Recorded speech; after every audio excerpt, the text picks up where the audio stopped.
Bismillah, Assalamualaikum warahmatullahi wabarakatuh. Kenalin, nama aku Silmi Latifah dengan NIM 19101102. Di sini, aku ingin memenuhi tugas mata kuliah Maqasid Syariah dengan dosen pengampu Dr. Zulkarnain Muhammad Ali MSI di kampus Institut Agama Islam Tazkiyah Bogor pada tahun 2022. Di pembahasan kali ini, aku mau ngejelasin tentang Maqasid Syariah dalam transaksi ekonomi digital payment. Nah, topik yang akan dibahas yaitu pengertian digital payment, jenis digital payment, manfaat digital payment, konsep maqasid al-syariah dan maslahah, kemaslahatan digital payment, akad digital payment.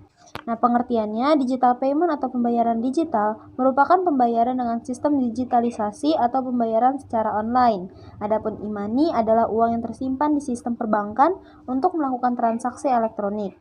Nah, jenis-jenis digital payment itu ada 3. Yang pertama uang elektronik, mobile banking, SMS banking, dan internet banking, dan uang berbasis chip.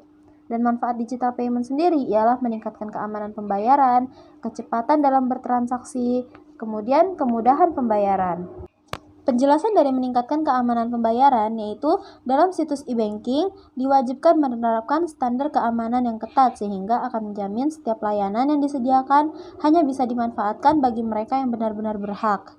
Nah, kemudian kecepatan dalam bertransaksi yaitu dengan menggunakan koneksivitas internet sebagai transmisi datanya.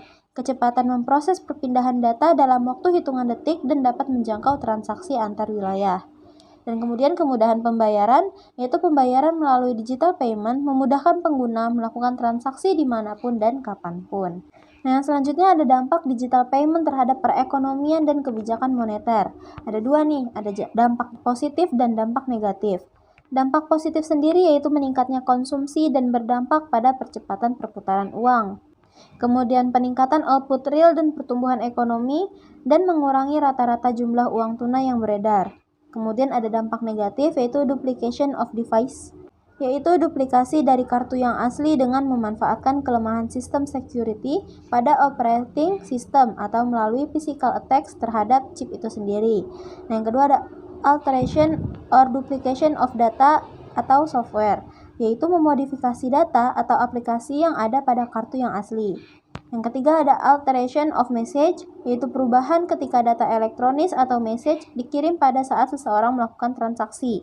Dan yang terakhir yang keempat ada malfunction, yaitu risiko malfunction dapat berupa data korup atau hilang, tidak berfungsinya aplikasi atau kegagalan dalam pengiriman message.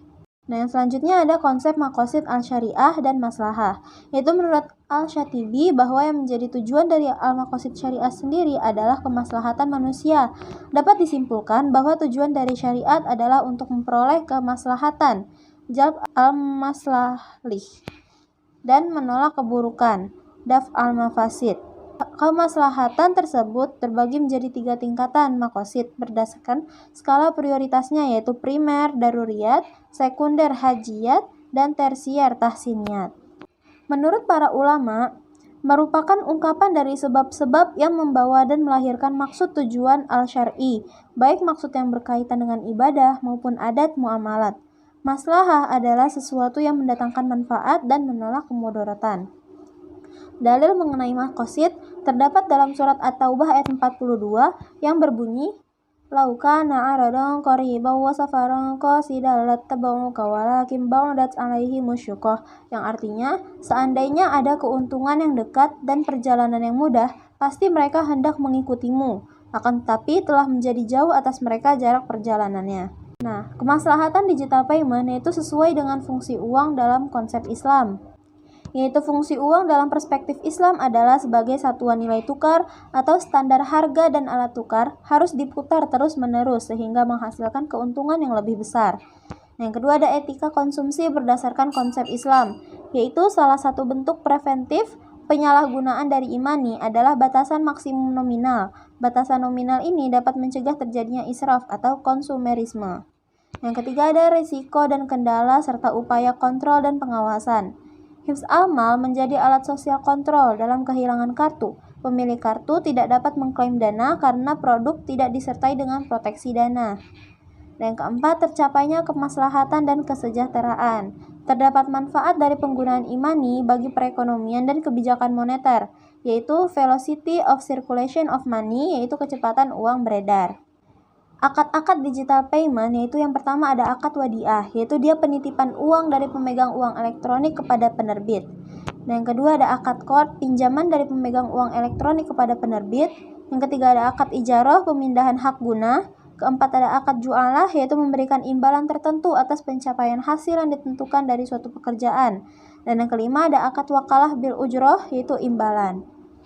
Kesimpulan yang dapat diambil yaitu berdasarkan pembahasan produk imani dengan sudut pandang maqasid syariah, terkandung nilai-nilai maslahah, yaitu perwujudan unsur hifz al-mal antara lain, tercapainya kemaslahatan umum dan kebijakan moneter, keserasian fungsi uang dengan konsep Islam, pembatasan maksimum saldo sebagai bentuk preventif israf konsumerisme, dan ketentuan redeem atau refund untuk menghindari perbuatan memakan harta orang lain dengan batil.